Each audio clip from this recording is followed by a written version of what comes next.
Good morning, good afternoon, and good evening, and welcome back to another episode of Top Tier Talk. This week in football, the Seagulls flew to a 4-1 victory against Chelsea. Barcelona, as I predicted, are out of the UCL, been thrown into the Europa League. Leeds beat Liverpool, so you might ask yourself, what do Virgil van Dijk and The Undertaker have in common? The streaks are both over. Arsenal are still top of the Premier League after a 5-0 thumping of Nottingham Forest, and they're through in the Europa League group stage. Also, Manchester United are through in the Europa League, and they beat Manchester United, beat West Ham 1-0. So, Amir, take it away. Thank you, Dan. And I think, because obviously the misery can come at the end of the podcast, Chavez, I'm going to come to you first. Europa League first, 3-0 against Sheriff. But I think the main talking point will be the Premier League and the 1-0 win against West Ham. What was your assessment of both those games? Yeah, defensively, really great again. The first game, by the way, 3-0, I thought we were just really solid. It was nice to see some players play that don't often play. Garnacho, he was brilliant. He was taking his man on, which we haven't seen from Jadon Sancho. So hopefully he was watching that game closely and learning from a 19-year-old. But yeah, aside from that, we saw Ronaldo had a lot of chances, and finally he did get one, thankfully, by the end of it. He was getting really annoyed during the game. So he got his goal. Rashford scored a really uncharacteristic header against Sheriff, and we saw Luke Shaw involved again. Then we went into the weekend. We beat West Ham. We were really good defensively again. De Gea had to play a big part in that game for the first time. De Gea was really tested in terms of shot stopping, and he did it so well. He reminded us why he is David De Gea and why. Well, the good thing is now De Gea can just show off at this point. If he carries on his form, he's not in the Spain squad, the Spain 55, which is a joke. It's an embarrassment to Spanish football for a goalkeeper that good not to be at least in the 55. So every time he does well now, it will just reflect even worse on the manager and whoever was involved in that decision. Aside from that, Rashford scored a second goal, another header. So I don't know what that's about because they were both really nice headers. And just more of Lisandro Martinez. I think every Man United fan is going to fall in love with this guy the way they did with Nemanja Vidic. We haven't had someone with that mentality. Just that he's a bully and he's so aggressive. So nice to see. And we're just waiting for apologies now from pundits who still seem to back the point that, Stop right here. Stop right here. Go on. The hands are up. The hands are up. Yeah, there's the first apology. He's a baller. I can't like. I'm going to be a man of my word. I'm going to say sorry. What a performance from that guy, and someone that height to be that good at football, ball at his feet, physical as well. Like, yeah, he's very good. He looks like the real deal, doesn't he? You're a better man than Graham Souness. You doubled down on his take about Lisandro not being a good full-playing centre-back. I don't think I can name any. I don't think I can name any at the moment better than him. But anyways, yeah. Yeah. I did watch the West Ham United game. Obviously, someone that did really impress me as well was obviously we mentioned David De Gea, Martinez, Rashford's header. The header was very Ronaldo-esque for me. Do you see the leap, the power? Yeah. Do you think he's kind of learning that type of game from Ronaldo? Do you reckon that's got to be some sort of influence there? And obviously showing how Ronaldo's influence can obviously go through the whole attackers as well. Do you think there's of course. I think being around a player like Ronaldo is always great. Regardless of what you see, his mentality is probably next to nothing. He's not human sometimes. Sometimes you see things that us common human beings find, I don't know, disrespectful or whatever. But that's just his sort of very simple mind, very simple competitive mind telling him what that correct thing to do is. And we're not comparable. And so with Rashford, I think I've always said Rashford has the physical attributes to be whatever he can be. He can go to the top, but it's his IQ and his brain that needs working on. And hopefully, he can sort of transfer that because he's got all the physical attributes to be a really good player and even like to head the ball in a very good way, which we're not used to because he's not doing that. But now he is. Another player that you didn't mention that was outstanding. I don't know what is happening, but Diego Dallo, it's just very good. Aerially, he was really good physically. That's the big worry we played Wan-Bissaka for that reason, where he was so good defensively, and you knew with him you had a physical presence. But now Dallo has got that as well. He's got everything else, it seems, as well. But that was a new side to his game, which he needed because we were afraid about West Ham's height, and that's why I think Maguire obviously came in as well. But yeah, great. Do you think that's kind of like we had a conversation? I don't think you'll hear about redemption arcs. Do you think this could be like Diego Dalot's like kind of redemption arc, or do you think he didn't really get that chance early on in his career? I think sometimes people don't look at the age of players if they're not English, and people forgot that Dalot used to get a lot of abuse about he's not good enough for Man United, this and that. And at the time, Dalot was a teenager. Even now, I think he's 21 or 20, which he's quite young. So if this is how he's playing now at this age, then he could be anything like in the future. Exactly. And with this manager, we don't know. And very finally, a player that you did mention that I guess wasn't in the 11 is Jadon Sancho. And what's your kind of assessment on him? And what do you think he needs to do to even get back in this side? What's like the underlying issue from your obviously analysing of United? Yeah. I mean, again, I'm going to come again from the perspective of a Man United fan and not a Jadon Sancho fan. Sure, he's a good player, he's a great player, whatever. But I'm a Man United first and foremost. So it's so nice to see a manager who's actually looked at a player's performance and gone, I don't care what you've done in the past, you're not in the team now because you haven't played well. And that happened to him, and Elanga started instead. Jury's out on how good he is, but you have to give players chances if the others don't play well. It doesn't matter what your price tag is, and that's what's happened with Sancho. I think a player like Sancho, you can all meme him now and say he's shit, this and that, but player with that quality, which we've seen consistently at quite a high level, he'll come back. This will hurt him, and he'll be even better. That's the way this works. So Elanga playing in that game long term will probably be good for Jadon Sancho, hopefully.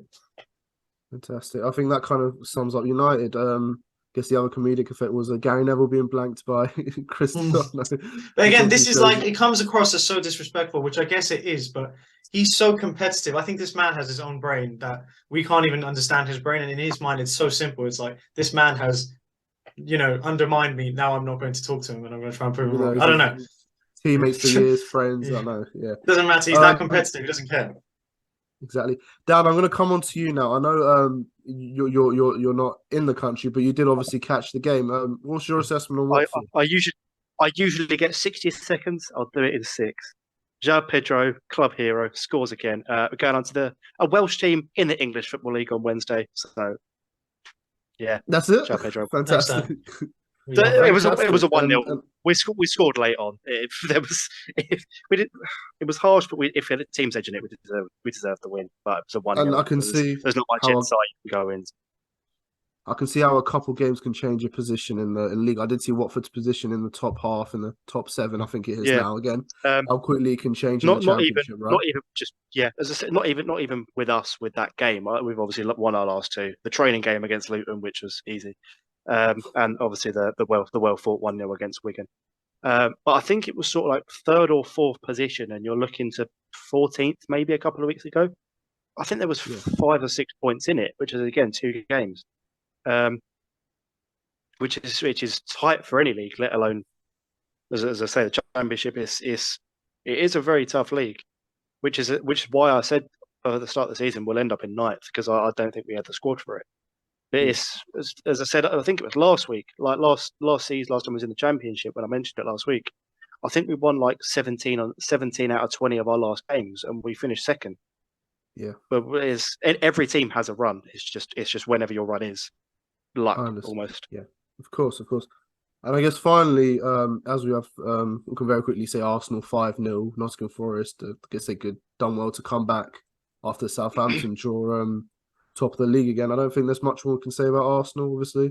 No, I watched that game as well. It was convincing, to say the least. I think going in at 1-0 at half time, obviously Forest are probably thinking we're completely out of this game, but we might be able to nick something. It was never the case. They never really had a foot in the game at all. It was damage limitation even at 1-0, and obviously they couldn't prevent that.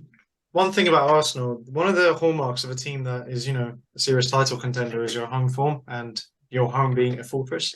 We saw it with the one anomaly, Leicester. King Power was not a place you wanted to go. Arsenal are 100% this season at home. And really, I don't know how long that's going to go for. This season, isn't it? Yeah. Carpet. Let's move on to, I guess, the laughing stock of the top 6 this season, this weekend. Sorry, Chelsea. I'm going to very quickly sum up the. Did you call yourself the top 6? Where are you? Are you in the top 6 in the league? I think we're 5th still. I think I don't. Oh, okay. I'll let you. Just about. Salzburg. The first half, fantastic. Second half, they got back in the game, but we just scraped the win, and that's kind of what's leading on to Brighton. What's papering over the cracks under Potter? It's the results. The way we're playing football is absolutely dreadful. it's not down to him. He's just come in still. I still think he needs a lot of time, window to his own players. But the 4-1 against Brighton was absolutely embarrassing.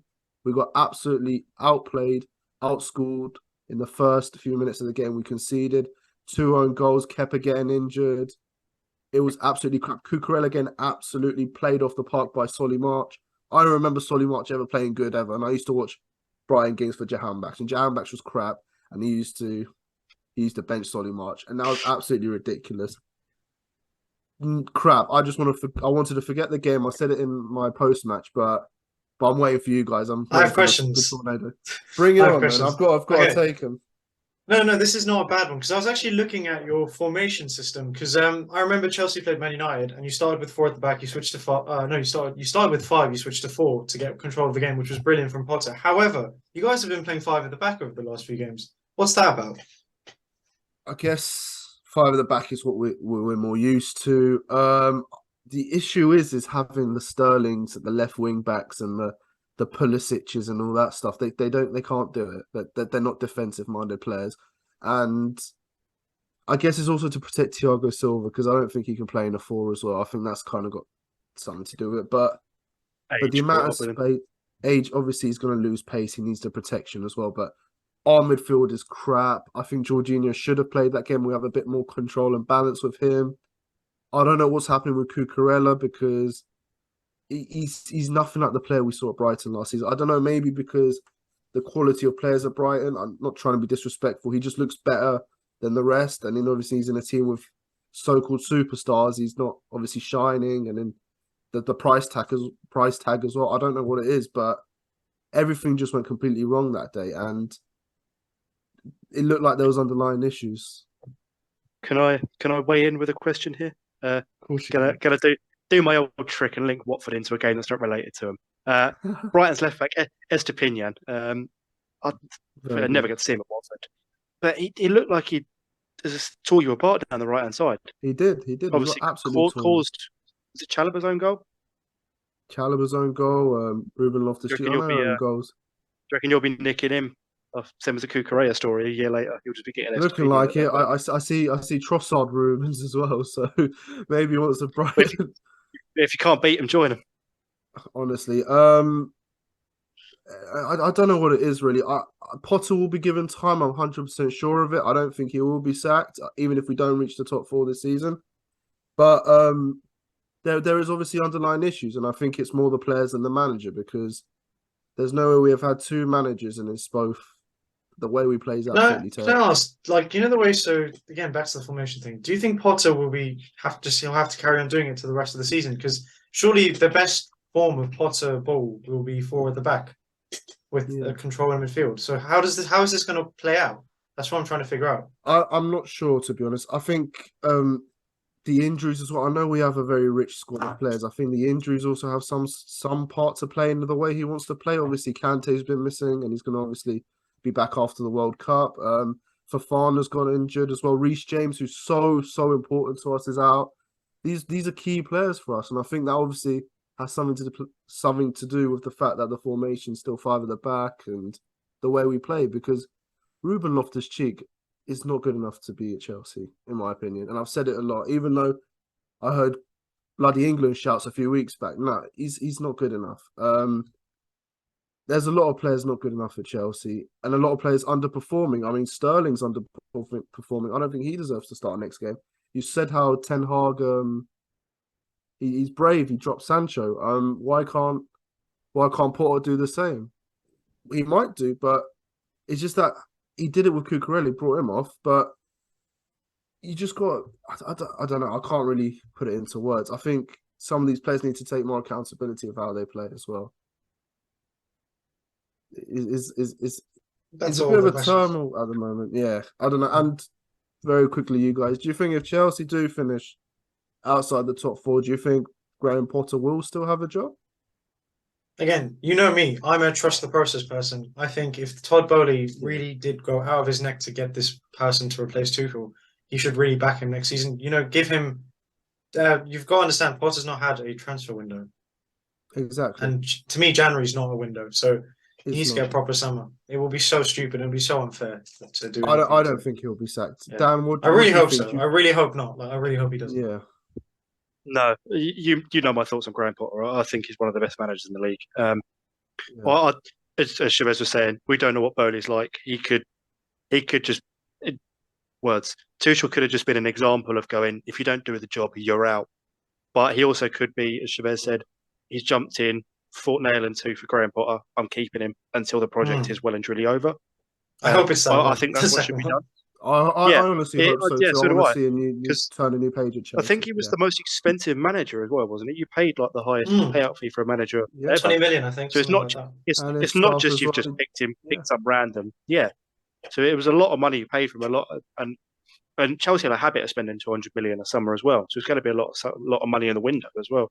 It's not I just think the way you sign hopefully will be different to the way you went about this summer. Like you will sign players that Graham Potter wants, and they don't necessarily have to be the 100 million pound superstars. I think Potter's smarter than that. He has a specific way of playing, and he'll buy players in that way. I hope we get to see that. It's not just another like Zidane who comes in and it's the same old Chelsea. I don't know.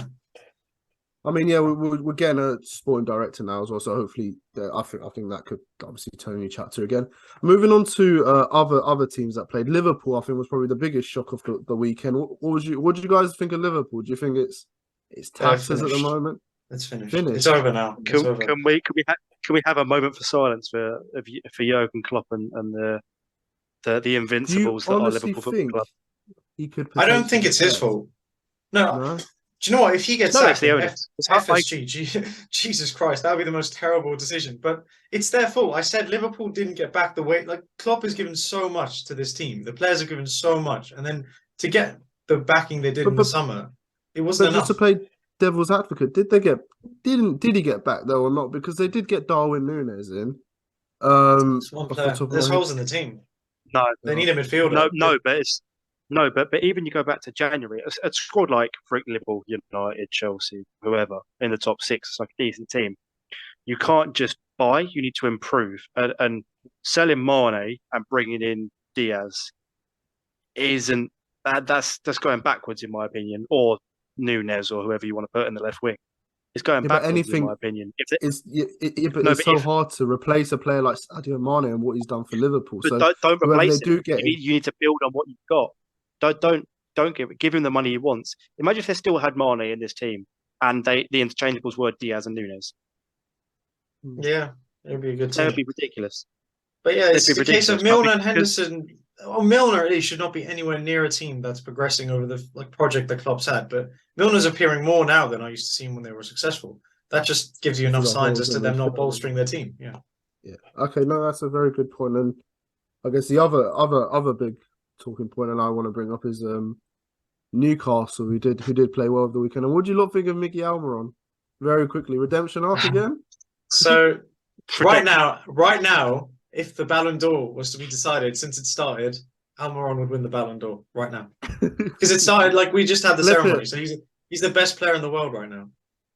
Yeah, the form. Do you know what would be really fun? I want Newcastle to win a trophy this season, not for anything, but just and then Callum Wilson turns around and then goes, "Oh, I told to bring Almiron off. He's playing like Grealish." That'd be pure football. That'd be peak football. But they are brilliant. I envy Newcastle fans because the future is so bright for them. The football, they're so good. Everything about them is good right now. The manager they got was the correct manager. They didn't get some external manager from a different league. He knows what he's doing. The players, it's brilliant. They've got the money as well. And Isaac's out as well. Their big money signing, and Callum Wilson's doing a job, which is obviously scary for when he comes back, isn't it? And St. Maximin's not about at the moment. Absolutely ridiculous. And last team, obviously, Tottenham did scrape a win as well. What do you lot think? That was very hard. I watched that game as well. I was in a pub there about 8 games on at the same time. Very, very harsh on Bournemouth. But it's Bournemouth, and for a Watford fan, that's funny.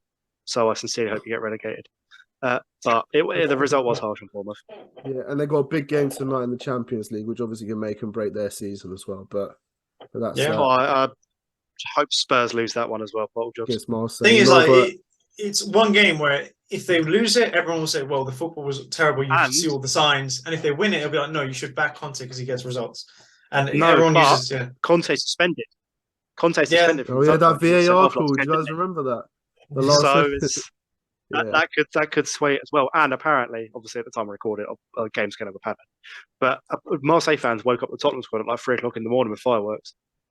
There's a lot of ex-Arsenal players in that Marseille squad. The Guendouzi's, the Sanchez, Kolasinac. So maybe they want revenge. But I think that's a good time to call it wraps with the week. We covered all the top 6 bases we could, and obviously our teams. And hopefully this weekend Chelsea beat Arsenal, and I get one over on every Arsenal fan. But we'll see what happens. Thank you guys for listening, and tune in next week.